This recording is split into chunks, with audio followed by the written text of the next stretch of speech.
Ya, bismillahirrahmanirrahim. Assalamualaikum warahmatullahi wabarakatuh. Ya, selamat datang kembali di channel kami.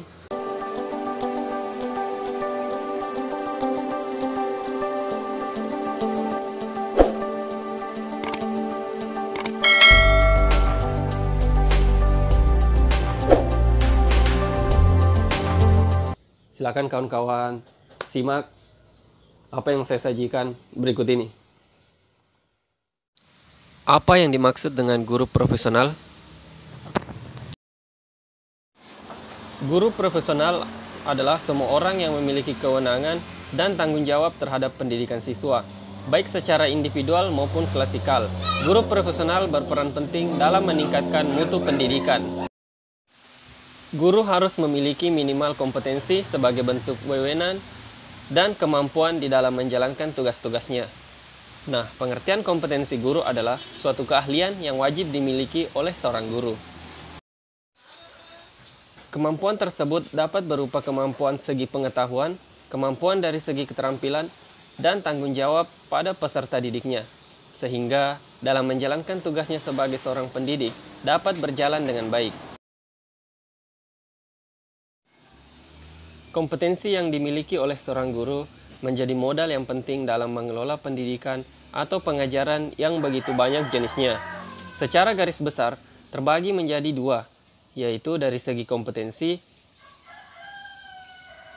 dan dari kompetensi guru profesional. Dengan adanya dua macam segi tersebut, guru profesional harus mampu mengembangkan kepribadian, berinteraksi serta berkomunikasi, dapat melaksanakan bimbingan serta penyuluhan, melaksanakan administrasi sekolah, menjalankan penelitian sederhana sebagai keperluan mengajar, menguasai landasan kependidikan, memahami bahan pengajaran, menyusun program pengajaran, melaksanakan program pengajaran, mengevaluasi hasil dan proses belajar mengajar yang telah dijalankan. Guru profesional harus mempunyai 4 kompetensi guru yang telah ditetapkan dalam Undang-Undang Republik Indonesia Nomor 14 Tahun 2005 tentang guru dan dosen. 4 kompetensi tersebut adalah kompetensi pedagogik, kepribadian, profesional, dan sosial. Selain terampil dalam mengajar, guru profesional juga harus mempunyai kemampuan yang luas, bijak, serta mampu bersosialisasi dengan baik. Jika kita menghendaki menjadi seorang guru profesional, maka kita harus memenuhi beberapa kriteria berikut. 1. Memiliki akhlak dan budi pekerti luhur sehingga dapat memberikan contoh yang baik kepada anak didiknya. Memiliki kemampuan untuk mendidik dan mengajar anak didik dengan baik. Menguasai bahan atau materi pelajaran yang akan diajarkan dalam interaksi belajar mengajar. Mempunyai kualifikasi akademik dan latar belakang pendidikan sesuai bidang tugas, menguasai berbagai administrasi pendidikan, misalnya RPP, silabus, kurikulum, KKM, dan lain sebagainya. Memiliki semangat motivasi yang tinggi guna mengabdikan ilmu yang dimilikinya kepada peserta didik. Tidak pernah berhenti untuk belajar mengembangkan kemampuannya. Mengikuti diklat dan pelatihan untuk menambah wawasan dan pengalaman, aktif, kreatif, dan inovatif untuk mengembangkan pembelajaran dan selalu up to date terhadap informasi atau masalah yang terjadi di sekitar. Menguasai iptek seperti komputer, internet, blog, website, dan lain-lain. Gemar membaca sebagai upaya untuk menggali dan menambah wawasan. Tidak pernah berhenti untuk berkarya, misalnya membuat PTK, bahan ajar, artikel, dan lain sebagainya. Dapat berinteraksi dan bersosialisasi dengan orang tua, teman sejawat, dan lingkungan sekitar dengan baik. Aktif dalam kegiatan-kegiatan organisasi kependidikan seperti KKG, PGRI, Pramuka, dan lain-lain. Memiliki sikap cinta kasih, tulus, dan ikhlas dalam mengajar. Adapun tugas seorang guru profesional meliputi 3 bidang utama, antara lain: yang pertama, dalam bidang profesi. Salah satu tugas utama dari seorang guru profesional adalah di bidang profesi. Ia mempunyai tugas untuk mengajar, mendidik, dan melaksanakan penelitian tentang masalah-masalah pendidikan. Guru profesional harus menjadi fasilitator untuk membantu peserta didik mentransformasikan potensi yang dimilikinya, agar menjadi kemampuan serta keterampilan yang berkembang dan bermanfaat bagi manusia. Untuk itu, berikut 10 kompetensi yang harus dimiliki oleh seorang guru profesional.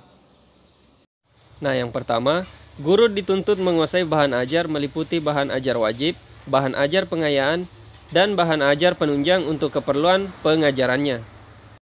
Nah, yang kedua, guru mampu mengelola program belajar mengajar meliputi perumusan tujuan instruksi, mengenal dan dapat menggunakan metode pengajaran, memilih dan menyusun prosedur instruksional yang tepat, melaksanakan program belajar mengajar, mengenal kemampuan peserta didik, serta merencanakan dan melaksanakan proses pengajaran. Nah, yang ketiga, guru mampu mengelola kelas dengan baik, antara lain mengatur tata ruang kelas untuk pengajaran dan menciptakan iklim belajar yang serasi, sehingga proses belajar mengajar berlangsung secara maksimal. Yang keempat, guru mampu menggunakan media dan sumber pembelajaran sehingga seorang guru diharapkan mempunyai beberapa komponen berikut: mengenal, memilih dan menggunakan media, membuat alat bantu pengajaran sederhana, menggunakan dan mengelola laboratorium dalam proses belajar mengajar, menggunakan micro teaching dalam PPL. Nah, yang kelima, guru menghargai landasan-landasan pendidikan.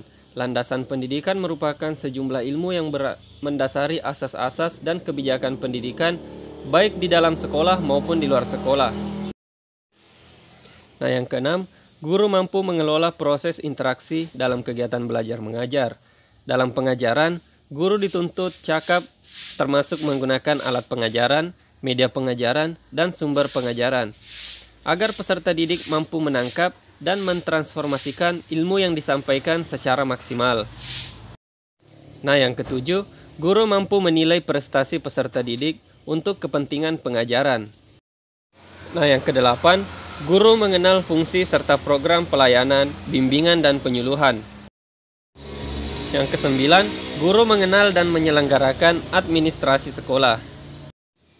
Nah, yang 10 atau yang terakhir, guru dapat memahami prinsip-prinsip dan menafsirkan penelitian-penelitian pendidikan guna keperluan pengajaran. Nah, selanjutnya yang kedua yaitu dalam bidang kemasyarakatan. Di dalam bidang kemasyarakatan, profesi guru berfungsi untuk memenuhi amanat yang tertuang dalam pembukaan Undang-Undang Dasar 1945, yaitu ikut serta dalam mencerdaskan kehidupan bangsa sesuai dengan fungsi dan tugas dari suatu masyarakat modern. Sudah tentu tugas pokok utama dari guru profesional adalah di dalam bidang profesinya tanpa melupakan tugas-tugas kemanusiaan dan kemasyarakatan. Dengan demikian, guru yang profesional adalah guru yang mampu 1. Merencanakan, menjelaskan, dan mengevaluasi hasil pembelajaran. 2. Meningkatkan kualifikasi akademik dan kompetensi secara berkelanjutan. 3. Bertindak objektif dan tidak diskriminatif atas dasar pertimbangan jenis kelamin, agama, suku, ras, dan kondisi fisik tertentu atau latar belakang keluarga dan status sosial ekonomi peserta didik dalam pembelajaran. 4. Menjunjung tinggi peraturan perundang-undangan dan kode etik guru, serta nilai-nilai agama dan etik. Yang kelima, memelihara dan memupuk persatuan dan kesatuan bangsa. Nah, selanjutnya yang ketiga, yaitu dalam bidang kemanusiaan.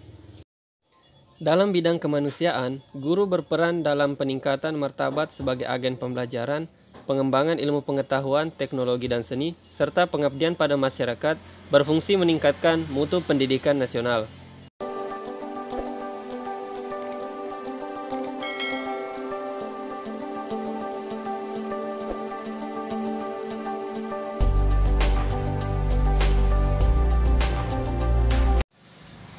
Ya, kawan-kawan, sampai di sinilah materi mengenai guru profesional. Jadi, seperti apa itu guru profesional? Bagaimana yang dimaksud dengan guru profesional?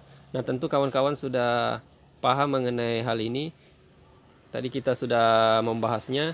Jadi kawan-kawan, untuk semua materi telah kita bahas.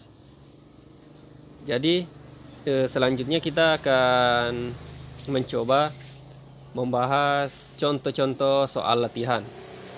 yang kemungkinan besar nanti akan menjadi soal pas tes SKB nanti. Nah, kawan-kawan, selain tentang pemahaman keguruan tingkat sekolah dasar, seperti yang tertuang di pembahasan-pembahasan sebelumnya, dalam tes SKB juga biasanya ditanyakan tentang materi pembelajaran tingkat SD dari kelas 1 hingga kelas 6. Nah, untuk materi pembelajaran yang sifatnya mata pelajaran untuk siswa tidak kami bahas pada kesempatan kali ini atau video-video sebelumnya, tapi nanti akan langsung dalam praktek latihan soal. Kita akan langsung bahas di pembahasan soal-soal latihan nanti. Ya, jadi silahkan kawan-kawan sampaikan komentarnya di kolom komentar. Ya, terima kasih kawan-kawan sudah menonton video ini sampai selesai.